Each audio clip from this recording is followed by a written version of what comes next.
Hi everyone, how are you all doing?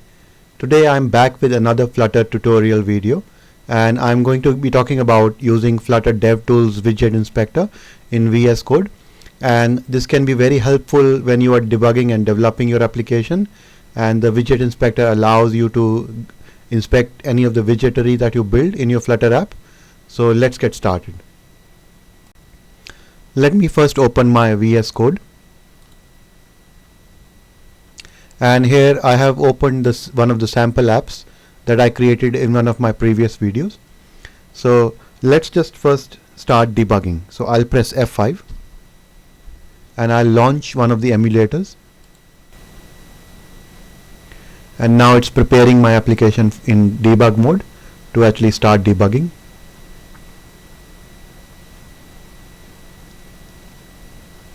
So now my app has launched over here. There are two ways that I can launch the DevTools Widget Inspector. It's either I can actually click on this link over here to open DevTools Widget Inspector, or I can go to Control-Shift-P and I can search for Dart Open DevTools. And there's also a shortcut that you can use, which is Control-Alt and D. So once you open it first time, it will actually bring you a pop-up saying Dart DevTools need to be installed.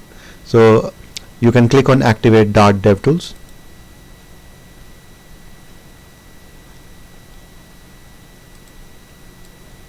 And now, as you can see, it actually has opened the DevTools Inspector in my Chrome browser.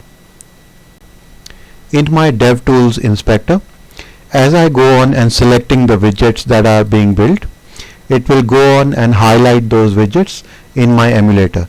And this can be really helpful in determining how the widgets are actually appearing on the emulator and how much space and area they are taking, and what is the border and the size of those widgets. Another really good option in my DevTools is to actually enable the select widget mode. If I click on that, and then I can go in and click on any of the components on my emulator, and that what it will do is that actually select that widget within my source code, and over here you can see it's actually selected the floating action button, and it will also go in and select it on the DevTools. So if I click on Layout Explorer, it will actually show the layout of that widget. So it says that only flex based widgets like row, column or flex are supported. So for example, if I click on column, it will show all the details about that widget, as you can see over here.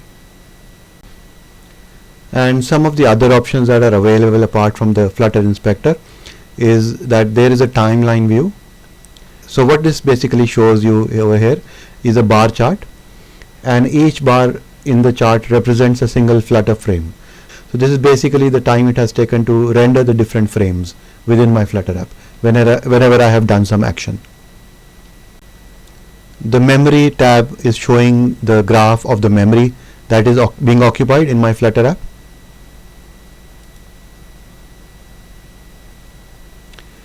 And in the performance tab, I can start the record button to start recording the CPU samples of the performance. So whenever I take any action in my Flutter app, and what is the performance impact of that action. And then once I stop it, it will then process those CPU samples and it will show me the performance. In the debugger tab, I can actually have a look at my call stack and my variables. So as an example, if I set a breakpoint on one of the lines in my source code, and I actually trigger that breakpoint by incrementing my counter, you can see that a call stack is displayed and the variable is displayed. Now this information is also displayed over here in my VS Code, as you can see over here. So this is basically just doing the same thing within DevTools. In the network tab, it will actually record the HTTP traffic, and in this case my app is not doing any network activity, so there's nothing recorded over here. And in the logging tab, it will show any error messages or logs, and because I don't have anything at the moment, and that's why nothing is appearing. So this covers the video of Dart DevTools that is available with VS Code. and I hope you like this video. Thanks very much for watching.